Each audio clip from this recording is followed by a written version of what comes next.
Hey everybody, it's Andy aka Max Ryder. We are back with another episode of Stuff and Such. We are still into the Cthulhu stuff, and we're going to keep going weekly with that for as long as I've got bins to open. At least up until 7th edition. I don't know if I might hold off on 7th edition until later because I've got a lot of stuff for that as well, but a lot of it y'all have already seen in the unboxings. So it's not a big deal. However, this time we are on to, this is I believe bin number 5. And there it is. As you can see, it's a big bin. It's freaking heavy and it's full. This has got a lot of magazines and that kind of stuff in it. So we're going to start with what's on top. Let me move this back out of the way. And we're just going to stick this on the side. We have got Beit Al-Azif, issue number 1 and issue number 2. These are new. These came out in copyright 2018. Beit Al-Azif came out. It's articles and scenarios for Call of Cthulhu. And then issue number 2. Whoops, this is Tales of the Caribbean thing I got from Golden Goblin. 2019, Beit Al-Azif issue number 2. And again, you've got scenarios, articles, information, all kinds of neat stuff. These are new magazines that have just come out last 2 years. Obviously, they do a really nice job.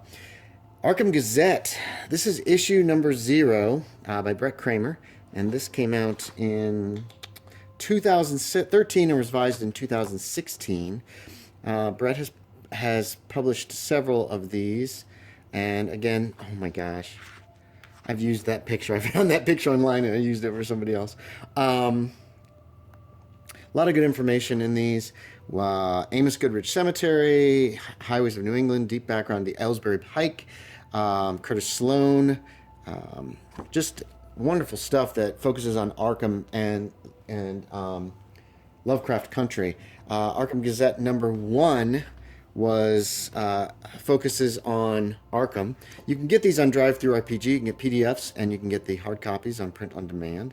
And they've got a lot of neat stuff and he's a really good writer.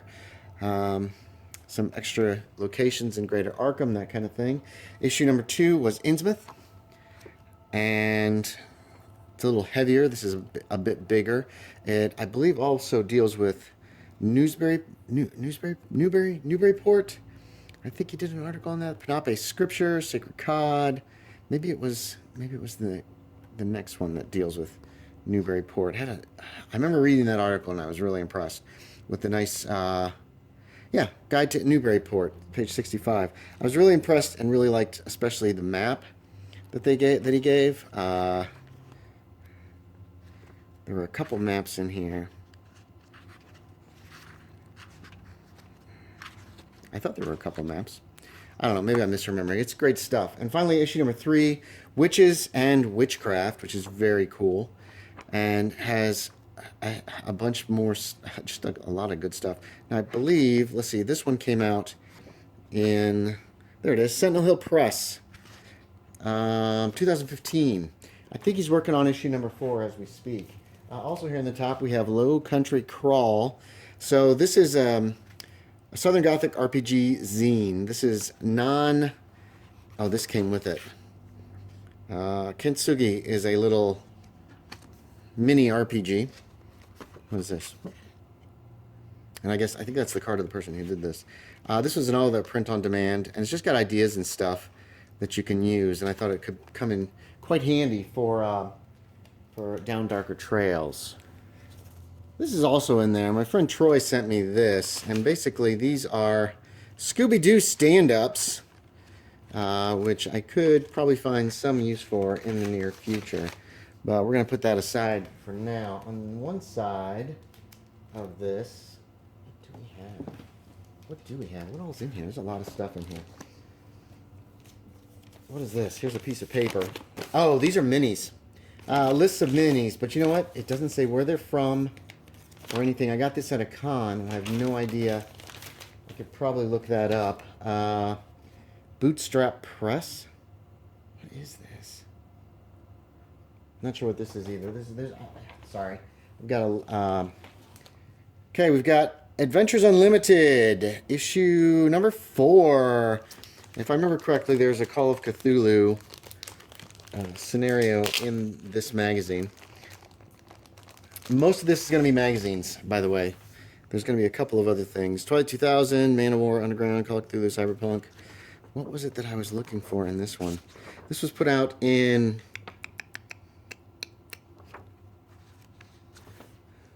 Yeah, I'm not seeing a date on here. I'm not seeing a date anywhere. Yeah, I have no idea what year this magazine came out. It must have been the 90s, is my best guess. Bootstrap Press, there we go. Blah, blah, blah, blah. Nothing, I don't know. But the Call of Cthulhu that was in here is... Huh, I don't see it. There it is. Hazardous Cargo. I don't know how I found out about this, but that was the main reason that I purchased this this issue. If I find a book, if I find a magazine has got something in it I can use for the game, then I will generally pick it up. Now I've got Adventures Unlimited #1 as well. These both came from, I think these both came from Noble Knight. Yeah, they did. So this also had some Call of Cthulhu in it. And again, I'm not seeing a date on here with all of the copyright information. But the Call of Cthulhu, and this is The Crate and the Coffin. Holy shnikes. That's a nice illustration, terrifying. This also has... There's a few other things in here. When I learn that there are Call of Cthulhu scenarios out there, if it sounds like something interesting, then I will see what I can do about it. Oh, also on the side here, we have the original Delta Green. Now, I think this is my damaged copy. It is, see?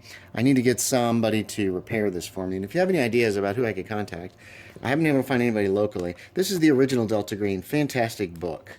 And I think I got this on eBay.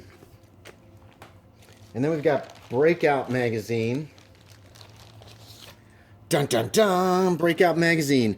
Australian Gamers Quarterly, number 27. Is there a date on this book? Aha! 1987, and this had Black as Coal, which is a Call of Cthulhu scenario. There is somebody online on eBay who is trying to sell this as a standalone scenario. As you can see, it's about 6 pages. And I don't believe he's selling it legally, from what I could put together. And let's see what's on the other side real quick. We have also got Book of Dark Wisdom. Issues 1 and 2. I don't remember why I bought this. I think I thought this dealt with Call of Cthulhu, but I think it might just be... No. There's maps and stuff. Okay. Greenwich Village in the 20s. Very nice. The Migo Pain Scope. Monsters. So this is a gaming book, although there appears to be quite a bit of fiction as well. So, a couple issues of that. Book of Dark Wisdom number 2. I think these are the only ones that ever came out for this. They're small, as you can see, but they've got some interesting stuff in them. And I'm an informationophile, I guess. I don't know what the technical term is. Somebody who loves to get information and that kind of thing. What is this? Demons of Hithfin. So there are some scenarios, it looks like, in this one. Don't know about the other one. But as I've said, I don't know if... I don't know if I have a PDF for this or not. I certainly don't know about... Okay, so here's my second copy of Delta Green Countdown. As you can see, slightly damaged. These are pretty old, and this one's in actually quite good shape. I got this, I saw it up for 25 bucks in free shipping, and I was like, what the heck? And I made a low bid of $25 and somehow won. And it's in great shape. Smells pretty good, too. So, I got it. Whoops. We're into a little bit heavier stuff now, and then we're going to get back to more magazines. So we've got Devil's Children. This was from Pagan Publishing, and this is a 2-part scenario, if I remember correctly. The first takes place in Salem in 1692, and then the session 2 takes place in Arkham 1992, and I got this copy at eBay, obviously. There is a revised and expanded version of this on PDF online somewhere that I got a copy of. I can't remember where. That was a long time ago. But looked like an interesting scenario. Here's my other copy of Delta Green. Now, both of these, I believe, are the dual D20, which I don't care about, but this one's in better shape. The binding is held up very nicely on it. So I don't mind having an extra copy that's kind of torn up. I think I got my bad copy first. I think I bought this at Gen Con or 1 year from Pagan Publishing. Got this one online. This was my expensive copy long ago, and I've been forgetting to go through the dates on these. But I shoulda, woulda, coulda bought this back in the day, and probably could have. 1999, I believe, is that one. And Delta Green, the original Delta Green was 1996 or so, I think. Or at least that was the original. Eyes Only came out later, quite a bit later if I remember correctly, but I could be mistaken. This is a soft cover, and if I remember, I think that this was a combination of several different of the smaller books that they published. This is 2007, it looks like. A lot of good information here for Delta Green, for the original Delta Green. The Migo, Machinations of the Migo, Fate, Project Rainbow, Tradecraft, and some adventures. I've not played a lot of Delta Green, but it is an amazing game and super, super impressive. Finally, Targets of Opportunity. I was at a con 1 year and just spotted this, and I was like, yoink, want to buy this? Oh, there's Shane Ivey's card. Limited edition hardback. There's only 1,000 copies made of this, and there'll be more paperbacks later is what he told me, I guess. This is 2010. And what we've got in here, oh, this had some cool stuff in it. Where's the table of contents? Black Cod Island, which was very cool. Disciples of the Wyrm, De Monte Clan, M Epic, and the Cult of Transcendence. Plus, just fantastic information as always. Delta Green has always been one of my very favorites. Just love the game. All right, we're on to some of the bigger stuff. We're still on some of the bigger stuff. We've got, from Miskatonic River Press, Tales of the Sleepless City, a collection of 1920s Call of Cthulhu scenarios set in New York City. This has some really neat stuff in it. This is 2013, and it's just a beautiful book. Here's all the props. You've got, let's see what scenarios we've got before we just start flipping through. Blah, blah, blah, blah, blah. Here we go. Hold on. Oh. To Awaken What Never Sleeps, The Terror from the Museum, The Fishes of Men, The Tenement, A Night at the Opera, and Ertong Hekuki de Mukin. And then maps and handouts. More great scenarios for Call of Cthulhu. Ooh, I saw the word Shaggy. Yeesh. Those are creepy. I have read through these and enjoyed them very much. Here's a newer one, House of Relia, which is 5 scenarios based on tales by H.P. Lovecraft. And so these are basically sequels, I believe, to most of these tales. This was in 2013. The Art of Madness, which I think I found that online a long time ago. The Crystal of Chaos, Return of the Hound, The Germain Horror, and Nameless City, Nameless Terrors. So this would be the Nameless City sequel. I really wish they put the titles at the top. That would be the Germain Horror right there. There's Germain Horror. That's Arthur Germain. What are we looking at next? Return of the Hound. I really, really wanted information on the Hound. That whole story always kind of threw me. I wasn't sure exactly what happened. The Crystal of Chaos, of course, if I remember correctly, that deals with the Horn in the Dark and the crystal that was in, I love this map, the crystal in Providence, and finally, the Art of Madness. The Art of Madness.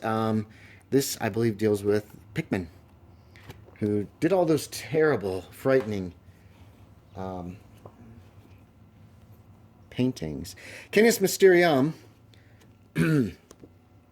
is it's a scenario, obviously dealing with ghouls. 2013. Pretty short, pretty to the point.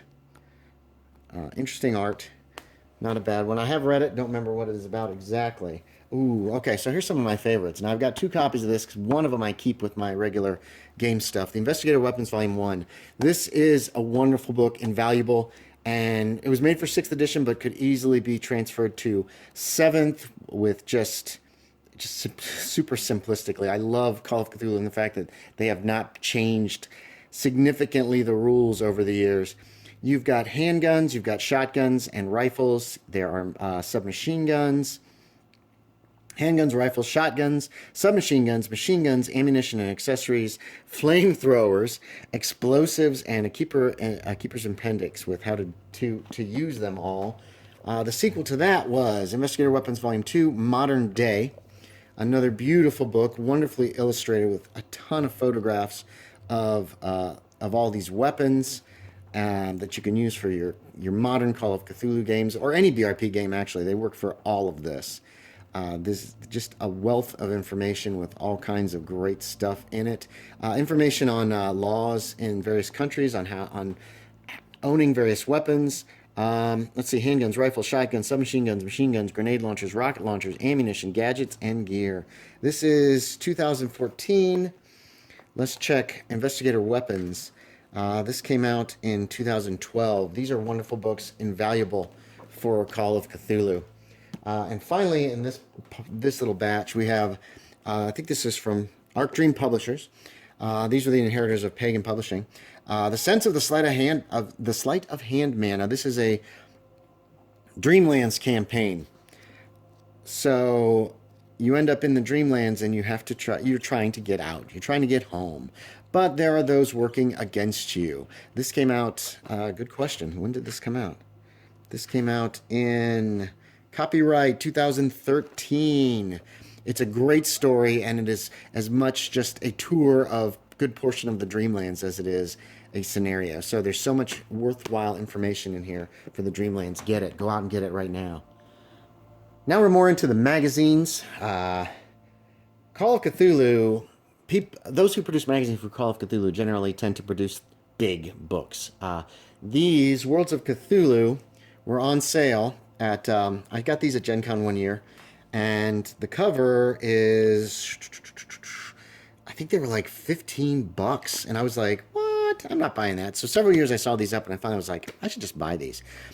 These are Pegasus Press. That's a German company. They are full of articles and information. I mean, look at this. Look at all this stuff. Secret of Gnosis, Braincase Speaks, Cthulhu Dark Ages Errata, Vampire Schwarzbrunn, which is a Dark Ages scenario. These had tons of stuff. Scenarios for various different ages, all kinds of neat information. Whoa, what is this? I don't even know what this is. This looks terrifying. Project Pi for Cthulhu Now. Yeah. Wonderful stuff. Great illustrations. I've run the Vampire of Schwarzbrunn. Had a good time. Only had 2 players for that game, and they had a blast. Issue number 2. Another terrifying cover. As far as scenarios, we've got the Wild West. There was some. This had the adapt Call of Cthulhu to the Wild West. This guy came out. Let's see. We need a date here. This was 2005, so long before Down Darker Trails, and this guy was 2004. These have I have used these like crazy. There's just so much good stuff in them. Hunt for Kid Richter is a Wild West scenario. And several of these issues had Averil, the Icarus Project, a nice science fiction scenario for Call of Cthulhu, kind of takes place in the future. Another little terrifying jaunt. Here's Averon. Here are some NPCs. It looks like, I think, no, these are, this is this scenario. I always, Oyster Island. There's the Singer from Dole takes place on Oyster Island. I believe that's off Maine. Issue number 3. What do we got going here? We've got the House of Wisdom, Sufficient Unto the Day, the Golden Scorpion. That's a Old West scenario. Bestiary for Averall, French in the 13th century. Little slices of death. Just wonderful stuff that they would put out. You got Dark Ages, Averall. I've put together a little source book with all the Averall stuff. Averall.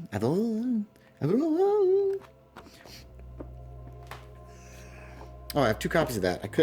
You know what? I've found PDFs of some of these, but I couldn't find a PDF for number 3, so I spent the money and got another copy, so I could kind of photocopy it, tear it up if need be. The Horrible Lonely House in the Woods. They played this on RPPR.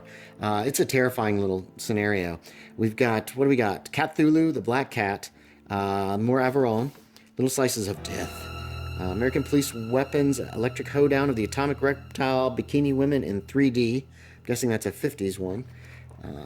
But as usual, just wonderful, wonderful ideas and some great scenarios. A lot of fun there. We have issue number 5. This was the last issue. They only came out with 5 issues, unfortunately. And interesting. What do we got in this one? This was, I haven't been checking the dates. 2006. So these were all out between 2002 and 2006. Constantinople in 1000 AD, Sword of Snephero, They Sleep by Twilight, The Germain Institute, Woman in Yellow, The Woman in Yellow, Gaslight. I think that's based on the Yellow Wallpaper story. Adventure Hooks. I believe there is actually another Wild West scenario in one of these, and I can't remember which one it is, but they were a lot of fun. Is it in this one? I thought it was in this one. It's not, so it must be in one of the other ones. Hold on. It's got to be in this one then, right? It was towards the end of the run. Oh, I bet it's in issue number 6. There were 6 issues, not 5. I saw the ad on the back, and I'm like, oh, that must be what this is for. I don't know. Anyway, Brood of the Beetle, Sense of the Sleight of Hand Man, first came out in this one in 2009. And I'm pretty certain that this one has Sunset at Sandy Gulch, which is a scenario for the Wild West in 1800s. Oh, this was a cool one that I never ran. Brood of the Beetle. That looks terrifying. And these are very deadly scenarios. A lot of Call of Cthulhu are, but these really kind of go the extra mile to murder the crap out of your characters if possible. It looks like, there's Sense of the Sleight of Hand Man part of it. So we're getting a bit of a mix here of various different things. Unspeakable Oath, issue number 12. Bought this back in the day. What year are we talking here? Come on, Unspeakable Oath. Give up your secrets. Spring of 1995. As always, Unspeakable Oath is filled with some great... The Revival, that takes place on a train, which is very cool.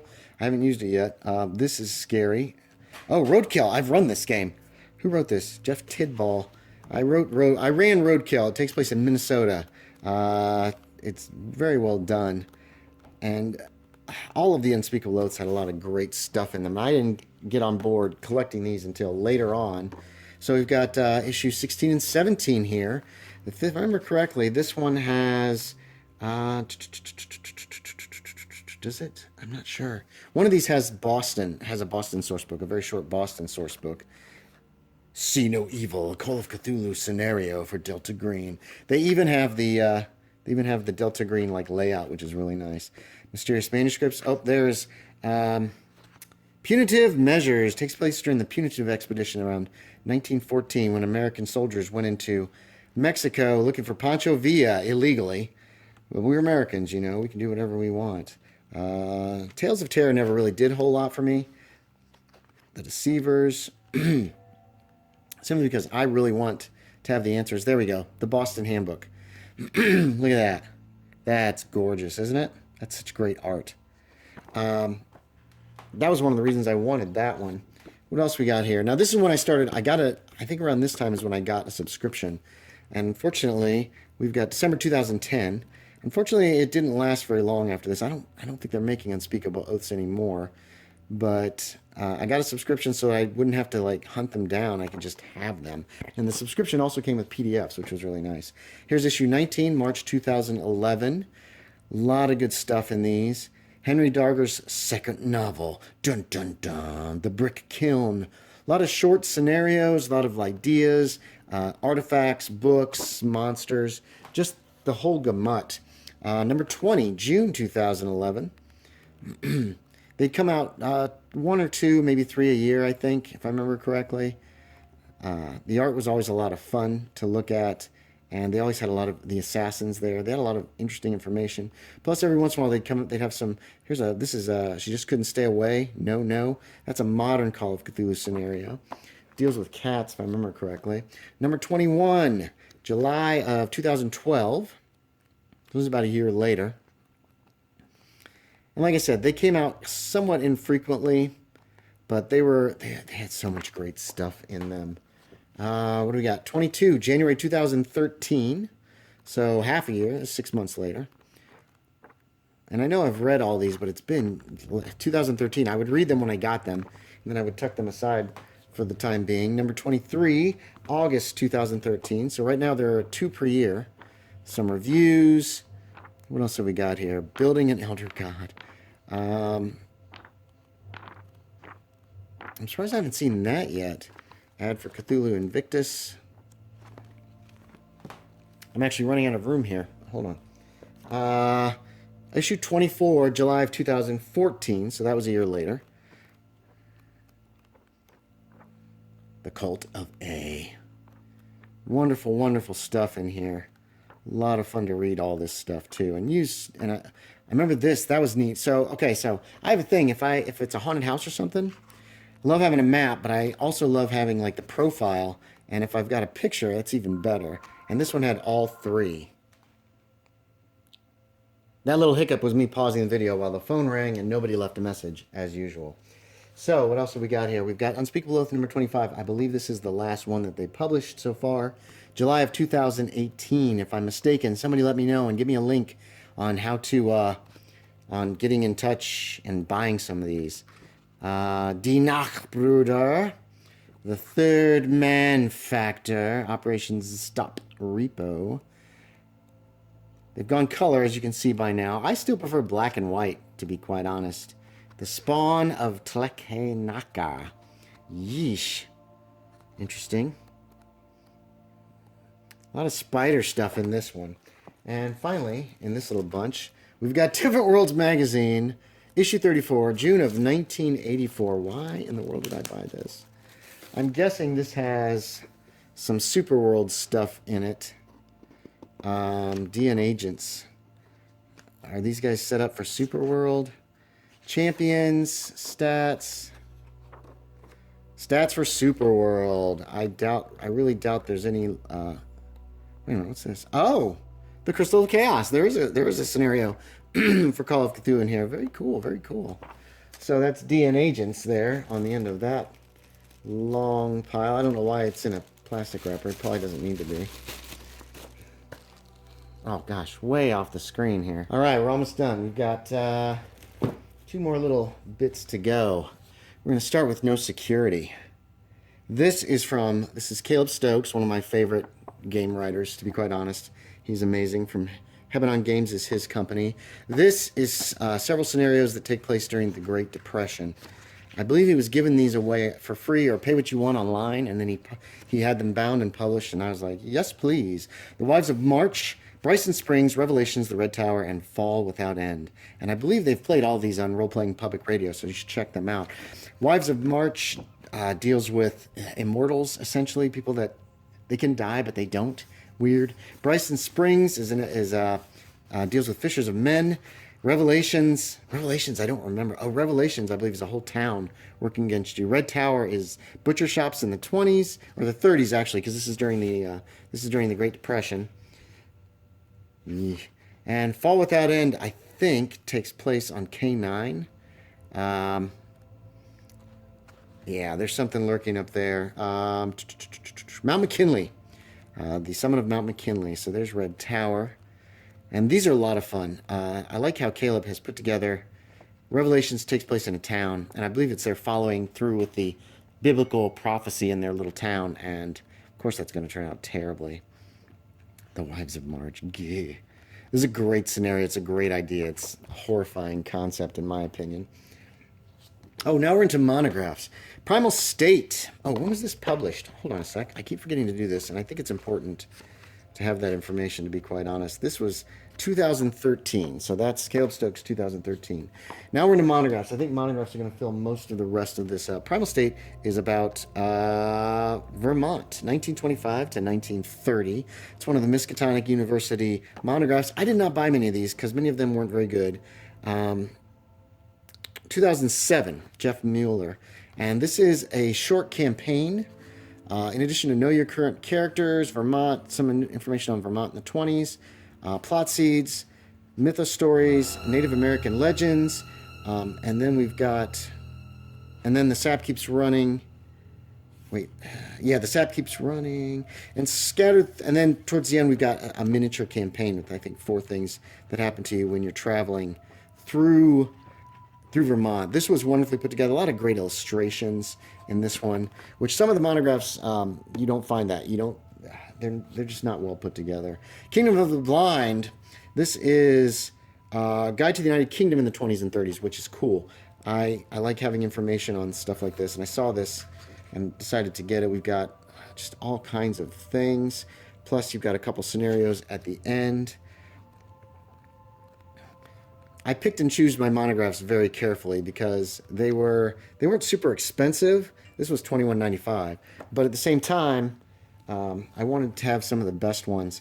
Call of Cthulhu and the Great Depression, Children of the Storm, and this has some advice on that and a couple of scenarios. But as you can see, there's a lot of white space sometimes. Not very many illustrations in some of these. I thought this one would be interesting, and it was. It's got some good information in it. The Cruel Empire of San Shan. This was mentioned in, if I remember correctly, I can't remember the name. I'm blanking on the name of it. The one with the Yithians that Lovecraft wrote. Something, The Watcher of Time? Watcher of Time? Something like that. And this deals with the year 5000 AD, the Cruel Empire of San Shan. Again, very few illustrations, very, very big print. A lot of interesting information, though. Cthulhu Rising. I didn't know I owned this. Call of Cthulhu role-playing in the 23rd century. So there were a few of these, and this is about the future of Call of Cthulhu. And not the future of Call of Cthulhu, but it takes place in the future. And Jovian Nightmares. I believe this one goes along with, it's a source book for Cthulhu Rising. So we got Jovian Nightmares, which, that one got banged up a bit. More information, and I believe a scenario in the back. Oh, nice maps. I really do like these maps. And actually, that layout's pretty nice. Some illustrations. Just looks pretty good overall. So, like I said, you find some gems in the rough. So, we're back with the next monograph is Machine Tractor Station, Kharkov 37. This is probably the best monograph that was ever published. It is well thought out. It is obviously been edited, and Brett Kramer wrote this. That's very cool because it is amazing. I have heard nothing but good things about this, and so I said, I need to get this, and I read it, and it was amazing. A lot of props, a lot of handouts, illustrations. It just looks nice. It's a good layout. They've done just a wonderful job here. Brett Kramer has done a wonderful job here. I did not realize he wrote this. And interesting stuff and a nice take on an old Lovecraftian adversary. I've been forgetting to check dates. So 2004, 2007. I'm glad I purchased that. Gaslight Equipment Catalog. I love my equipment catalogs. This monograph came out in 2005. Again, nice illustrations. A lot of information for Gaslight for playing Victorian, which is important to me. Ooh, the Springfield Trapdoor. They got stats for that? I need to remember. Well, do they have stats for it, or is it just like prices? Hold on. Rifle. Yeah, they've got actual stats for the guns and stuff, which is cool. I've skimmed through this, but I've never actually read through it. It's a reference book. You don't just sit down and read it. I have 2 copies of this. I don't know why I have 2 copies of this. I probably bought it, forgot I owned it, and bought it again. The Phantom of Wilson Creek. These are Call of Cthulhu scenarios from the mountains of North Carolina. I've seen a review of this. I can't say much about it myself because I wrote it. This was my contribution. There's my name, and there's when I worked on it actually. This is 4 scenarios that take place in the Appalachians. There's also information in here about the area around Wilson Creek, Morganton. Here are all the NPCs, which I wasn't sure how to do that correctly, and so they could have been done better. I had a lot of good maps, I thought. Unfortunately, I screwed up on the layout, and so there's blank spaces where there shouldn't be. I did get an artist to do some of the work, and it was great. And I also pulled some actual photographs of people from the times that were public domain. So there are 4 scenarios in here, and 3 of them take place in the same place. And I made the mistake of repeating the section that describes the house so that it would be right there and you didn't have to go looking for it. And I shouldn't have. I should have just put it in once. And that was a lot of work to put that together. Parapsychologist's Handbook, New Occupations for Call of Cthulhu. This was another one that was of interest to me, so I grabbed a copy of it. There's good information here, but as you can see, again, the layouts could be a little tricky. Everything was done by the person who wrote it. You know what I mean? Chris Jerome in 2003 put together everything for this, including the layout. I did it for Phantom of Wilson Creek, and unfortunately, it didn't work out great for me because I did something wrong, and I ended up with this kind of stuff with like blank page, big sections of blank page. And I tried really hard not to. Finally, in this box, we have the Black Seal, issue number 3. I've been looking for 1 and 2 of this. I have some PDFs that I found online of them, but I have not been able to find the actual copies, and I would love to own them. This is a present day. This was, I believe, British. I think it was put out in Great Britain. This was 2002, 2003, 2004, somewhere in there. And this is all present day Call of Cthulhu. So you're going to have, there's some comics in it. There's information on the British Museum. There's the spiraling. A lot of great art. I think the art in these were so amazing. So, just some great stuff. And there you have it. That's bin number 5. I think next week we're going to look into some of the World War II Cthulhu stuff that I've got. There's a couple bins full of that, one big and one small. But we are moving on, and yeah, we should be done with Cthulhu soon. I think I'll hold off on 7th edition and do a few other things first, and then we'll come back to Call of Cthulhu. We'll do another zoop once a week with 7th edition. So, that has been 5. Hey, thanks for watching. As always, I appreciate it, and I will talk to y'all next time.